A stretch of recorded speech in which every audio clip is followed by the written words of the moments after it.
Hi friends. सो आज से हम ट्वेल्थ का अकाउंटेंसी रिवीजन स्टार्ट कर रहे हैं। हमारा एग्जाम है 24 फरवरी को। हमारी कोशिश रहेगी कि हम हर एक चैप्टर को बेसिक्स प्लस प्रैक्टिकली उन्हें कैसे अप्लाई करना है, कौन से एडजस्टमेंट को कैसे अप्रोच करना है, वो सारी चीजें देखेंगे। एंड कोशिश रहेगी कि 25 to 30 मिनट्स में हम हर एक चैप्टर को कवर करें। ठीक है। कुछ एक आध चैप्टर होगा जो अ, दो पार्ट्स में अपलोडेड होगा due to the length of the chapter और the length of the course. अभी फॉर नाउ हम फटाफट से काउंट से स्टार्ट करते हैं। पार्टनरशिप पे स्टार्ट करेंगे। पार्टनरशिप हमारी है 36 मार्क्स की। तो 7 चैप्टर्स पार्टनरशिप के पहले अपलोड करेंगे। उसके बाद हम फाइनेंशियल स्टेटमेंट एनालिसिस के चैप्टर्स पे जाएंगे एंड लास्ट हम कंपनीज पे जाएंगे। ठीक है। स्टार्ट करते हैं चैप्टर 1 पार्टनरशिप का, जिसमें सबसे पहले पार्टनरशिप का मीनिंग क्या है।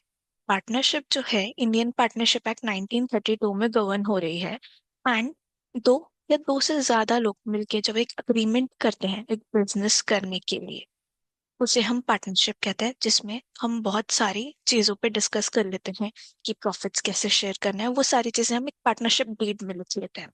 ठीक है। लीगल पॉइंट ऑफ व्यू से फर्म्स और पार्टनर्स अलग नहीं होते हैं। जो फर्म की रिस्पॉन्सिबिलिटी है, जो लाइबिलिटी है, वो पार्टनर की है।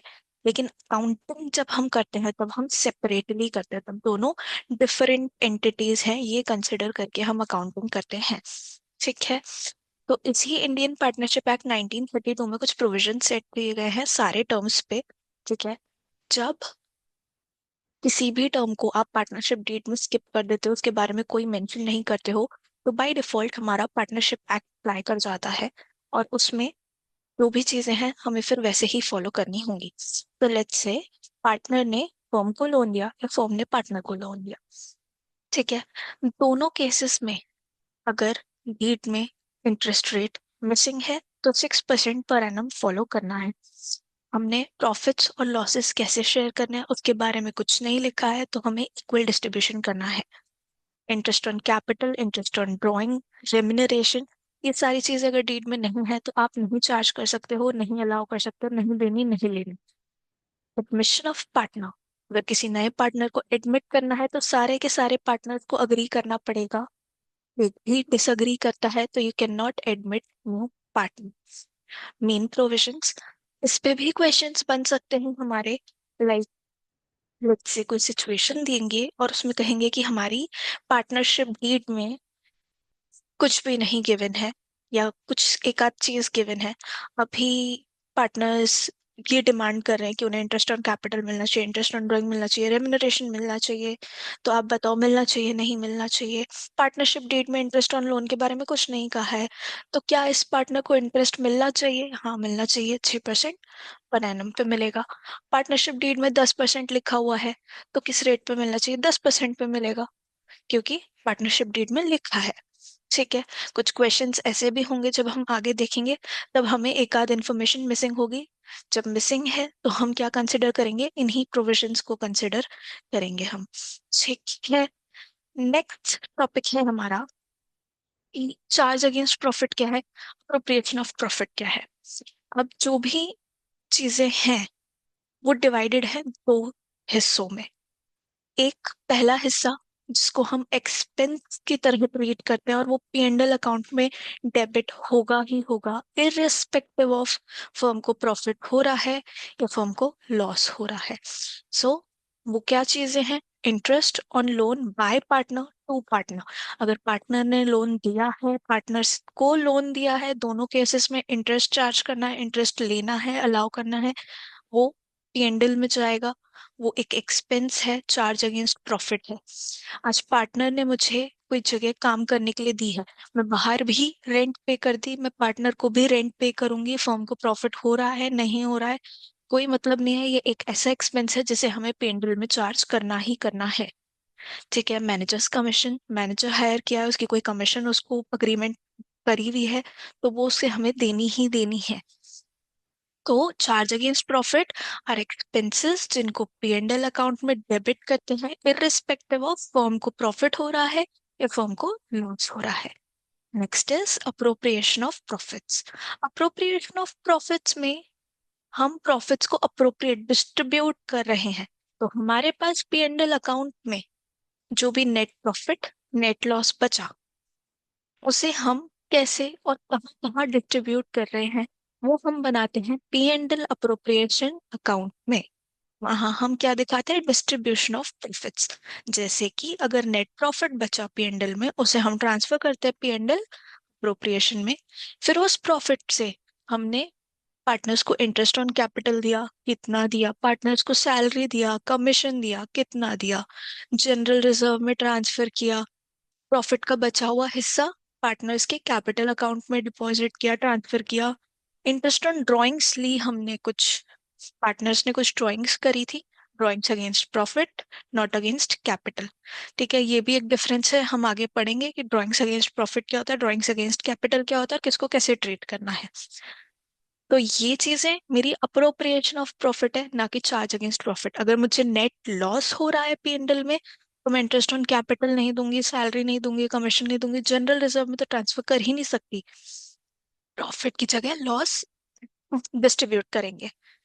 ठीक है, आप लोग को जहां लगे वहां पॉज करके रीड करिए, टाइम लीजिए भले अपने हिसाब से। नेक्स्ट आते हैं हम partners capital account. Partners capital account कैसे मेंटेन करना है हमें, दो तरीके हैं, fixed capital account method, fluctuating capital account method. Fluctuating capital account method में एक सिंगल अकाउंट में सारी चीजें आएंगी जो भी पार्टनर को मिलनी है या पार्टनर से फर्म को लेनी है, वो सारी चीजें वन सिंगल अकाउंट में आएंगी। तो हमारा जो कैपिटल का बैलेंस है वो फ्लक्चुएटिंग रहेगा, दैट्स व्हाई ये है फ्लक्चुएटिंग कैपिटल अकाउंट मेथड। दूसरा है फिक्स्ड कैपिटल अकाउंट मेथड। इसमें हम दो अकाउंट्स बनाते हैं, capital account and current account. ठीक है, कैपिटल अकाउंट में हम क्या लिखते हैं, कोर कैपिटल रिलेटेड चीजें। इनिशियल कैपिटल फर्म में पार्टनर कितनी लाया, एडिशनल कैपिटल दी तो कब दी और कितनी दी, कोई ड्राइंग्स लेके जा रहा है कैपिटल में से तो कितनी लेके जा रहा है। तो बेसिकली कोर कैपिटल रिलेटेड चीजें कैपिटल अकाउंट में रहेंगी, जिससे कि हमारी कैपिटल कितनी इन्वेस्टेड है पार्टनर के थ्रू उसका आइडिया हमें डायरेक्टली मिल जाएगा। इसलिए हम इसे फिक्स्ड कैपिटल अकाउंट मेथड कहते हैं। और एक है करेंट अकाउंट, जिसमें हम बाकी सारी चीजें मेंशन करते हैं, इंटरेस्ट ऑन कैपिटल कितना मिल रहा है, सॉरी, इंटरेस्ट ऑन ड्राइंग्स कितनी दे रहा है, सैलरी कितनी ले रहा है, ड्राइंग कितनी कर रहा है, drawings against profit current account में आती है, drawings against capital capital account में आती है, प्रॉफिट एंड लॉस का कितना शेयर है, वो सारी चीजें हम करंट अकाउंट में मेंशन करते हैं। ठीक है, नेक्स्ट टॉपिक है, अभी कहीं कहीं पे हमको हमें जो इंटरेस्ट ऑन कैपिटल चार्ज करना होता है वो ओपनिंग कैपिटल पे चार्ज करना होता है, कहीं कहीं पे हमें ओपनिंग कैपिटल नहीं मेंशन्ड होगी। अब हमें कैलकुलेट करना पड़ेगा कि मेरी ओपनिंग कैपिटल कितनी है। तो वो हम कैसे करेंगे, क्लोजिंग कैपिटल गिवन रहेगी हमें, क्लोजिंग कैपिटल में वो सारी चीजें वापस एड बैक करेंगे जो ड्यूरिंग द ईयर हमने ओपनिंग कैपिटल में से कम करी होंगी। जैसे कि कुछ ड्राइंग्स करी तो उसने मेरी ओपनिंग कैपिटल का बैलेंस कम किया, इंटरेस्ट ऑन ड्राइंग्स ने मेरा बैलेंस कम किया होगा, कोई लॉस ट्रांसफर किया तो उसका बैलेंस कैपिटल ने कम किया होगा। तो वो चीजें जो मैंने डिडक्ट करी उन्हें मैं वापस ऐड बैक करूंगी, और वो चीजें जो मैंने ऐड करी थी जिन ओपनिंग कैपिटल में जिनसे मेरी कैपिटल का बैलेंस इंक्रीज हुआ होगा, उनको मैं क्लोजिंग कैपिटल में से माइनस कर दूंगी। जैसे कि additional capital, interest on capital, salary, share of profit. तो ये सारी चीजें माइनस करके मैं आ जाऊंगी ओपनिंग कैपिटल पे, जिसपे इंटरेस्ट ऑन कैपिटल चार्ज होगा। नेक्स्ट हम आते हैं इंटरेस्ट ऑन ड्राइंग्स। ओके, सो यहाँ पे मेरी ड्राइंग्स दो होती हैं, ड्राइंग्स आउट ऑफ कैपिटल कि मैंने मेरा कैपिटल जो अमाउंट इन्वेस्ट किया था उसी को विड्रॉ कर लिया, और दूसरी होती है ड्राइंग्स आउट ऑफ प्रॉफिट कि जो प्रॉफिट शेयर मुझे अभी तक मिला है या आगे मिलने वाला है उसमें से मैंने कुछ ड्राइंग्स ले ली। तो जब मैं कैपिटल में से ड्राइंग करती हूँ उस पर इंटरेस्ट नहीं देना होता, क्योंकि वो डायरेक्टली मेरे कैपिटल अमाउंट को कम कर दे रहा है, और मुझे ऑलरेडी कैपिटल अमाउंट कम होने की वजह से इंटरेस्ट ऑन कैपिटल कम मिलेगा।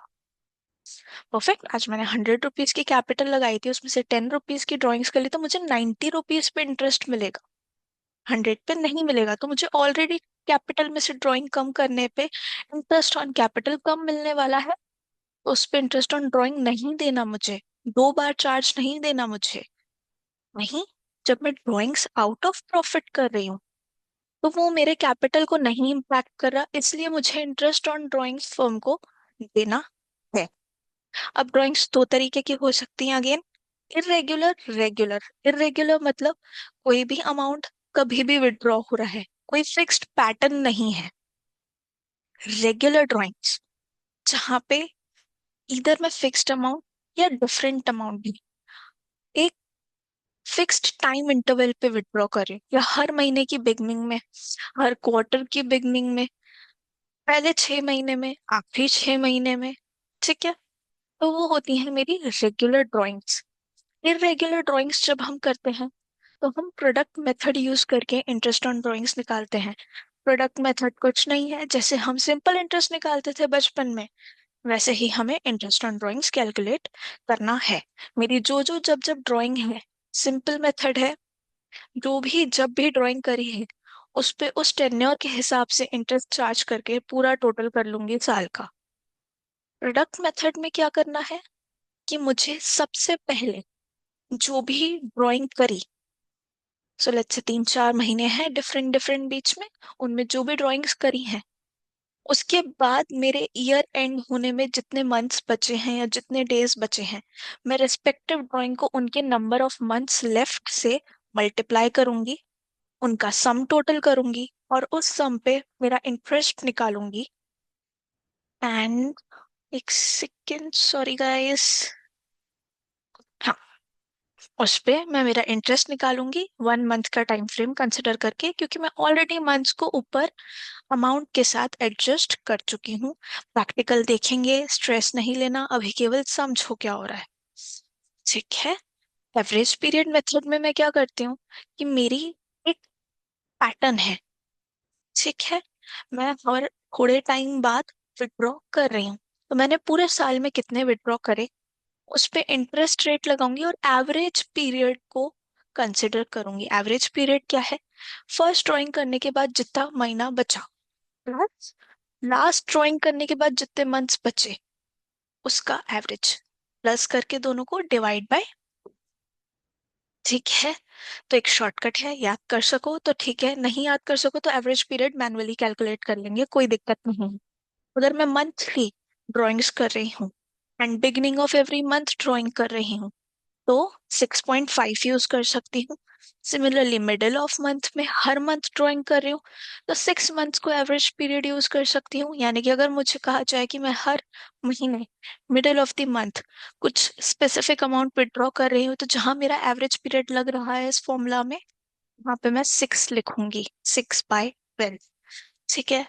एंड में ड्राइंग्स कर रही हूँ 5.5, जब मैं क्वार्टरली ड्राइंग्स कर रही हूँ 7.56, 5.5। एक बार पॉज करिएगा, ये टेबल को अच्छे से देखिएगा, याद होता है तो ठीक है, स्ट्रेस नहीं लेना, हम कैलकुलेट भी कर सकते हैं एवरेज पीरियड के फॉर्मूला से, कोई बड़ी बात नहीं है, ठीक है। अगर मुझे कोई टाइम फ्रेम ही नहीं दे रखा कि कब कब विड्रॉ करी, तो मैं 6 मंथ्स का एवरेज लेके चल सकती हूँ। अगर मुझे रेट गिवन है, इंटरेस्ट रेट गिवन है, पर आगे पर एनम नहीं लिखा है, तो मुझे टाइम फैक्टर को कंसिडर नहीं करना है, ठीक है, क्योंकि इंटरेस्ट के साथ टाइम फैक्टर मेंशन नहीं है। नेक्स्ट आती हूँ जनरल रिजर्व कंप्यूटेशन पे। जनरल रिजर्व में कुछ पैसा ट्रांसफर करना है, कैसे करना है? अलग अलग लैंग्वेजेस लिखी होंगी आपके पास, नहीं बोलेगा नेट प्रॉफिट का 10%, 20% ट्रांसफर करना है तो हम नेट प्रॉफिट का उतना अमाउंट ट्रांसफर कर देंगे। कहीं बोलेगा डिविजिबल प्रॉफिट, लाइक वर्ड्स पे बहुत फोकस रखना, net profit, divisible profit, net distributable profit, तीन अलग चीजें हैं, ठीक है। डिविजिबल प्रॉफिट यानी जो प्रॉफिट अवेलेबल है अब डिवाइड होने के लिए, नेट प्रॉफिट में इंटरेस्ट ऑन ड्राइंग्स मिली, फर्म के लिए एक और इनकम बढ़ी, उसमें से फर्म ने कैपिटल दिया, सैलरी, इंटरेस्ट ऑन कैपिटल दिया, सैलरी दिया, कमीशन दिया। ये सब देने के बाद पार्टनर्स में डिवाइड होने के लिए, या फर्म के पास रिमेनिंग प्रॉफिट जो बचा है, वो बोलेंगे डिविजिबल प्रॉफिट। उसका परसेंटेज निकालना है तो डिविजिबल डिविजिबल प्रॉफिट निकाल के हम डायरेक्टली 10%, 20% जो भी निकालना है उसको निकाल सकते हैं। ठीक है, जब मुझे नेट डिस्ट्रीब्यूटेबल प्रॉफिट बोले, यानी कि डिविजिबल प्रॉफिट में से जनरल रिजर्व भी पे करने के बाद जो पैसा बच रहा है उसका परसेंटेज दिया है, तो उस केस में मैं एक शॉर्ट ट्रिक यूज करूंगी। मैं डिविजिबल प्रॉफिट निकालूंगी और मुझे जो रेट दी है उसको रेट अपॉन 100 प्लस रेट कर दूंगी। तो अगर मुझे 10% ऑफ नेट डिस्ट्रीब्यूटेबल प्रॉफिट बोला है, तो मैं क्या करूंगी, 10/110 into divisible profit. Divisible profit निकालना हमने सीख लिया है, आगे हम अप्लाई करके देखेंगे। ठीक है, ये तो बहुत बेसिक थे। इसके बाद नेक्स्ट वीडियो में अपलोड करूंगी जिसमें हम ये कुछ 3 क्वेश्चंस कवर करेंगे, जिसमें हम मेजर पूरा चैप्टर कवर कर लेंगे, सारी चीजें जिस तरीके के क्वेश्चंस आ रहे हैं। आपको कोई भी डाउट्स हो मुझे कमेंट्स में आप ड्रॉप कर सकते हैं। और आप हमारा चैनल फॉलो कर लीजिए, अभी पूरी रिवीजन सीरीज अकाउंट्स की भी अपलोड होगी, बिजनेस स्टडीज की भी अपलोड होगी, तो एक बार फॉलो कीजिए। आपको टाइम टू टाइम अपडेट्स आते रहेंगे सब्सक्राइब करने पे। Thank you so much friends.